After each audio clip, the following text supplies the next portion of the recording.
Halo anak-anakku, semangat pagi. Assalamualaikum warahmatullahi wabarakatuh. Gimana kabar kalian hari ini?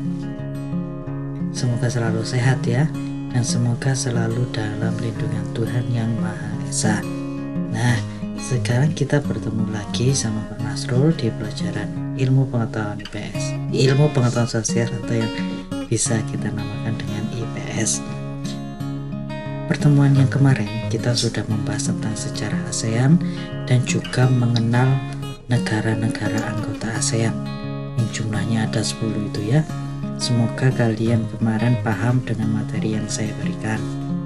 Nah, untuk kali ini kita akan membahas mengenai interaksi antar negara-negara ASEAN ya. Kalian perhatikan baik-baik agar kalian mengerti dan memahami materi yang saya sampaikan hari ini. Oke? Yang pertama, nah ini coba kalian perhatikan gambar ini, ada dua gambar, yaitu adanya gambar wilayah Indonesia ini, warga penduduknya Indonesia, yang ini adalah campuran, ada Indonesia, ada Singapura, ada Malaysia. Apa kalian ingat ini acara apa? Acara ini diselenggarakan pada tahun 2018 di Indonesia, di Jakarta, Palembang. Ada yang ingat ini acara apa? Ya, ini adalah acara SEA Games. Ingat ya, ini adalah acara SEA Games yang diselenggarakan di Jakarta dan Palembang tahun 2018. Nah, untuk acara SEA Games ini membuktikan bahwa Indonesia ini melakukan kerjasama dengan negara-negara ASEAN di bidang olahraga ya. SEA Games ini adalah acara 2 tahun sekali yang dilaksanakan oleh negara-negara anggota ASEAN. Tujuannya untuk apa? Tujuannya adalah untuk mempererat kedekatan atau mempererat persaudaraan di antara negara-negara anggota ASEAN. Ya, paham ya? Oke. Sekarang tadi kan kita belajar mengenai interaksi antara negara-negara ASEAN. Nah, kalian pasti tanya-tanya, apa interaksi itu, ya kan? Nah, ini akan saya jelaskan. Interaksi, pengertian interaksi. Interaksi itu apa? Interaksi itu adalah hubungan timbal balik yang terjalin di antara 2 atau lebih negara di kawasan Asia Tenggara. Ya, pokoknya ada kata-kata hubungan timbal balik yang terjadi di antara negara-negara di kawasan Asia Tenggara. Itu namanya interaksi. Kenapa kok harus ada interaksi? Interaksi ini diperlukan untuk mempererat persaudaraan, untuk mempererat kedekatan di antara negara anggota-anggota di kawasan Asia Tenggara. Ya, seperti itu ya. Interaksi itu akhirnya nanti akan melahirkan kerjasama dalam bidang politik, ekonomi, budaya, sosial, dan bidang lainnya. Nah, secara umum interaksi antar negara ASEAN ini bisa dikatakan sebagai hubungan yang bersifat internasional. Karena kenapa? Karena melibatkan entitas berdaulat, yakni negara-negara yang melintasi wilayah kawasan teritorialnya. Seperti itu ya. Kerjasama negara-negara ASEAN ini didasarkan atau dilatar belakangi oleh persamaan letak geografis yang berdekatan, yaitu sama-sama di antara 2 benua dan 2 samudra, yaitu benua Asia dan benua Australia, dan di antara 2 samudra, yaitu samudra Hindia dan samudra Pasifik. Nah, hal ini itu memudahkan untuk kerjasama karena satu negara dengan lainnya itu posisinya berdekatan. Ya, tiap tahun itu pasti ada semacam kayak kerjasama atau kontrak antara satu negara dengan negara lain, kayak Indonesia dengan Malaysia, Indonesia dengan Singapura, atau Indonesia dengan Myanmar, seperti itu ya. Udah paham ya pengertian dari interaksi sosial? Interaksi antar negara maksud saya. Interaksi antar negara adalah hubungan timbal balik yang terjalin atau yang terjadi di antara 2 atau lebih negara di kawasan Asia Tenggara. Nah, hubungan kerjasama ini bisa di bidang politik, bisa di bidang sosial, bisa di bidang budaya, maupun di bidang politik dan pertahanan dan keamanan. Ya, seperti itu ya, paham? Nah, jika paham, kali ini saya akan membahas mengenai faktor-faktor apa saja atau faktor pendorong apa saja yang mengharuskan untuk terjadinya kerjasama di kawasan Asia Tenggara. Ya, faktor pendorong terjadinya kerjasama di kawasan Asia Tenggara. Yang pertama adalah faktor kesamaan nasib dan sejarah. Faktor kesamaan nasib dan sejarah ini maksudnya apa? Nah, negara-negara di kawasan Asia Tenggara itu adalah negara-negara yang pernah dijajah oleh bangsa lain, kecuali Thailand.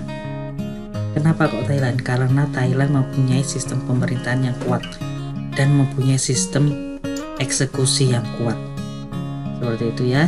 Faktor yang kedua, faktor kedekatan geografis yang tadi sudah saya jelaskan bahwa terletak di antara dua benua dan dua samudra, yaitu benua Asia dan Australia dan samudra Hindia dan samudra Pasifik. Nah, untuk yang ketiga ini adalah kesamaan dan perbedaan sumber daya alam. Nah, kesamaan sumber daya alam ini yang ada di beberapa negara di kawasan Asia Tenggara ini akhirnya membentuk suatu kerjasama, yaitu yang dinamakan dengan OPEC. OPEC ini apa? OPEC ini adalah kerjasama pada negara-negara yang memiliki hasil minyak bumi yang melimpah. Jadi setiap negara yang ada di negaranya itu ada penghasil minyak bumi itu bekerja sama dalam suatu organisasi, itu namanya adalah OPEC. Ya.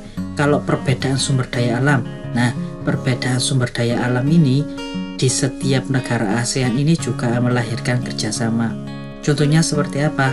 Contohnya seperti Indonesia mengekspor hasil pertanian ke Singapura, kemudian Indonesia mengimpor beras dari Myanmar dan Thailand untuk memenuhi kebutuhannya. Jadi setiap negara itu sama seperti kita, tidak bisa berdiri sendiri, harus ada bantuan dari negara lain.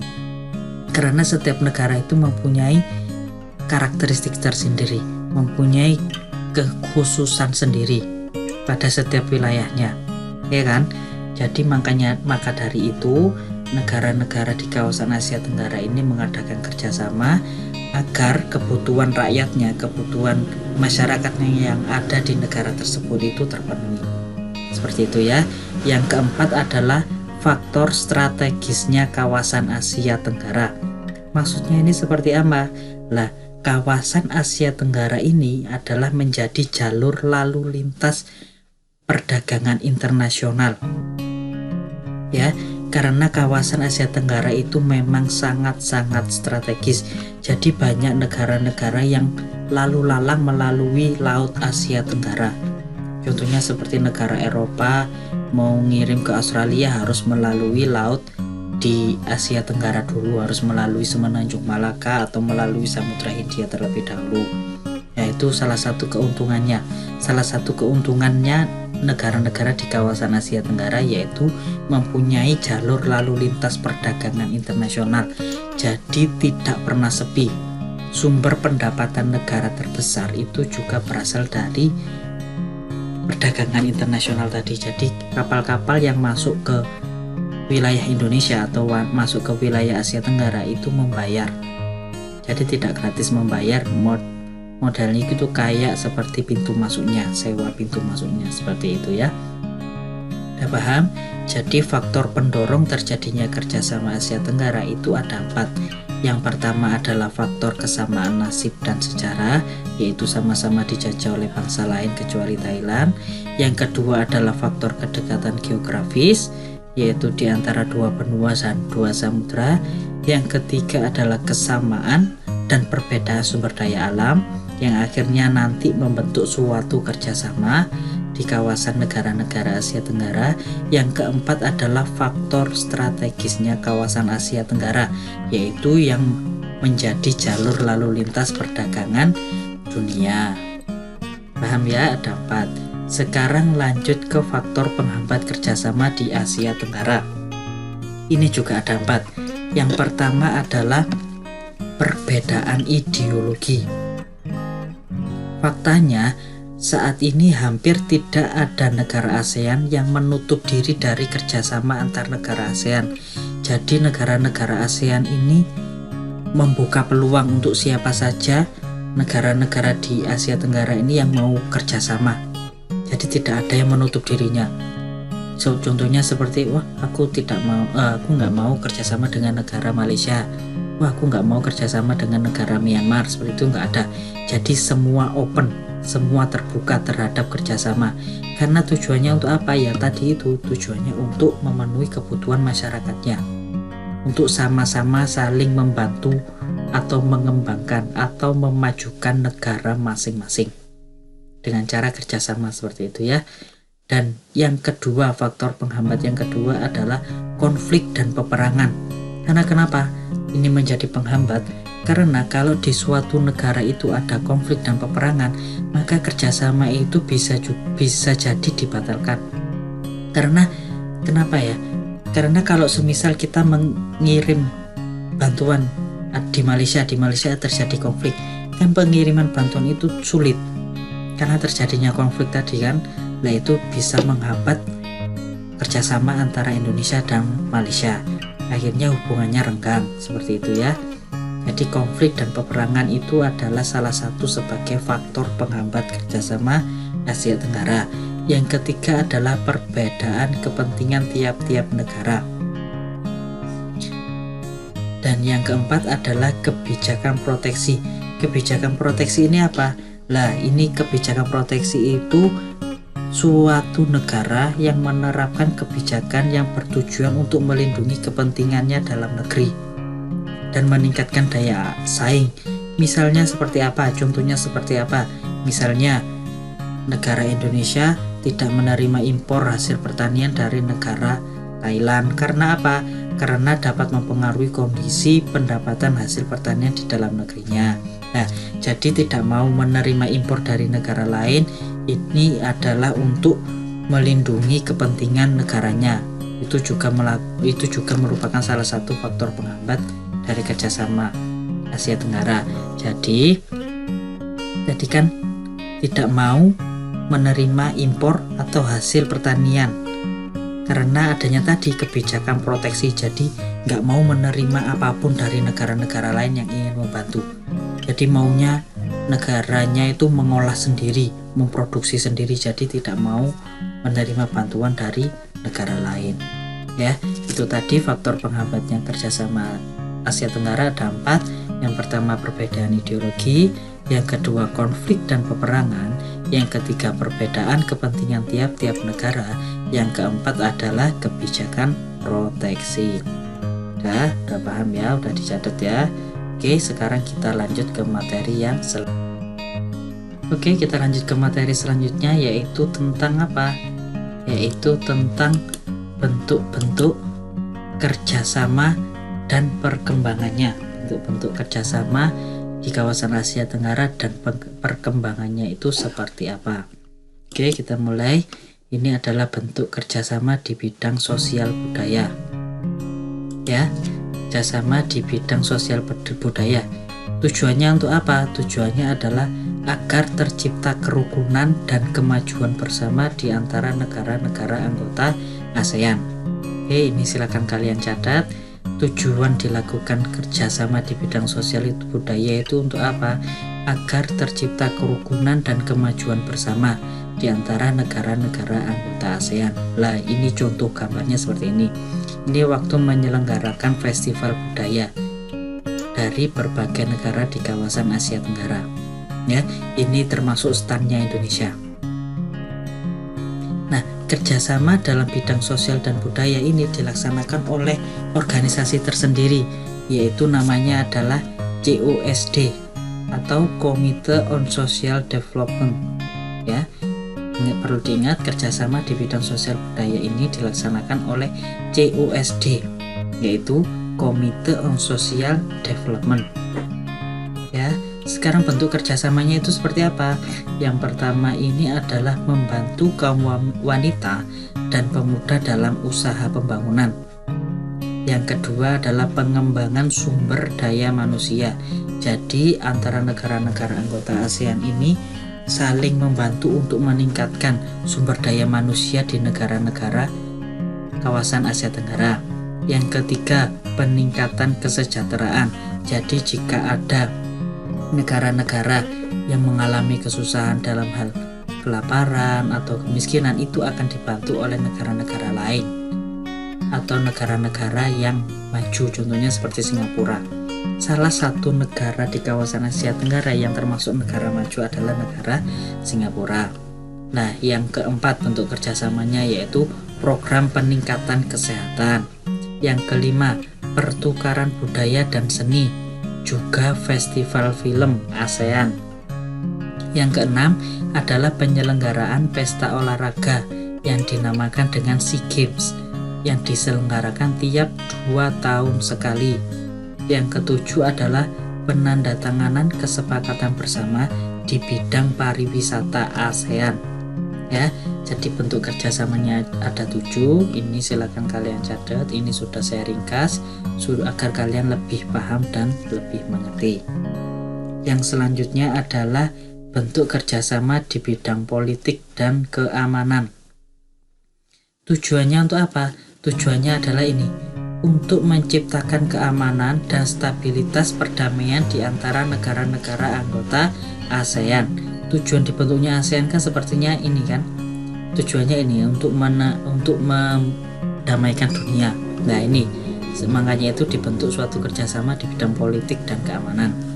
Contohnya ini adalah tentara Indonesia waktu ditugaskan untuk membantu Kamboja dalam menghadapi konflik.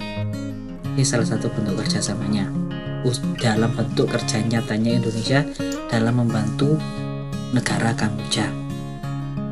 Nah, contoh kerjasamanya seperti apa? Contoh kerjasamanya seperti ini. Yang pertama adalah Konvensi ASEAN tentang Pemberantasan Terorisme. Yang kedua, Traktat Bantuan Hukum Timbal Balik di Bidang Pidana. Yang ketiga, penyelesaian sengketa Laut Cina Selatan. Laut Cina Selatan ini sempat menjadi perbincangan dunia karena untuk mengklaim Laut Cina Selatan ini mau masuk ke negara mana. Ya, yang keempat ini adalah kerjasama pemberantasan kejahatan lintas negara yang mencakup pemberantasan terorisme, perdagangan obat terlarang, bajak laut, kejahatan internet dan lain sebagainya. Yang kelima, kerjasama di bidang hukum, bidang migrasi dan konsuler serta kelembagaan antar parlemen.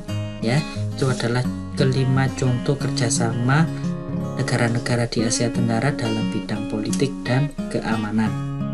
Sekarang yang selanjutnya, yang terakhir adalah bentuk kerjasama di bidang pendidikan. Tujuannya untuk apa? Ini tujuannya untuk meningkatkan kualitas pendidikan di Asia Tenggara dan meningkatnya daya saing internasional. Ya, ini adalah tujuannya bentuk kerjasama di bidang pendidikan. Contoh nyatanya seperti apa? Ini contoh nyatanya seperti ini. Pertukaran pelajar antara Indonesia dengan Malaysia. Ya, atau yang kita sebut dengan student exchange. Bentuk kerjasamanya seperti apa? Yang pertama adalah penawaran beasiswa pendidikan. Yang kedua, negara-negara ASEAN memanfaatkan beasiswa untuk belajar di berbagai universitas di negara-negara ASEAN dan Jepang atas biaya yang diberikan oleh ASEAN Japan Scholarship Fund. Ya, jadi negara-negara di ASEAN itu memanfaatkan pendidikan dengan sangat baik. Ya, tidak mau negara anggota ASEAN masyarakatnya itu memiliki SDM yang rendah. Mereka ingin agar masyarakat muda khususnya itu maju dalam bidang pendidikan. Karena untuk apa? Karena untuk meneruskan negaranya di tahun yang mendatang. Seperti itu ya. Yang ketiga adalah Olimpiade di bidang pendidikan sering diadakan pada taraf regional Asia Tenggara. Jadi setiap tahun itu bakalan ada olimpiade-olimpiade di bidang pendidikan tertentu yang musuhnya itu adalah anak-anak pintar yang diambil dari negara-negara di kawasan Asia Tenggara. Ya, udah paham ya? Itu tadi materi-materi tentang hari ini, yaitu tentang apa itu interaksi antar negara-negara ASEAN. Yang kedua adalah faktor pendorong dan penghambatnya kerjasama negara Asia Tenggara. Yang ketiga adalah bentuk-bentuk kerjasama negara di kawasan Asia Tenggara. Oke, kalian sudah paham? Jika ada yang belum paham, silakan kalian komentar di bawah atau bisa menghubungi saya secara langsung. Ya, kalian tidak perlu malu untuk bertanya. Saya sangat senang malahan jika ada murid saya yang bertanya, bahwa itu menunjukkan kalau murid saya itu aktif dalam belajar dan mempunyai pemikiran yang kritis. Oke, sekian dulu materi hari ini. Tetap semangat belajar, tetap menjaga kesehatan kalian ya. Jangan lupa makan, tidur yang cukup, dan banyak minum air putih. Oke, sekian dulu materi dari saya. Assalamualaikum warahmatullahi wabarakatuh. Salam dan bahagia.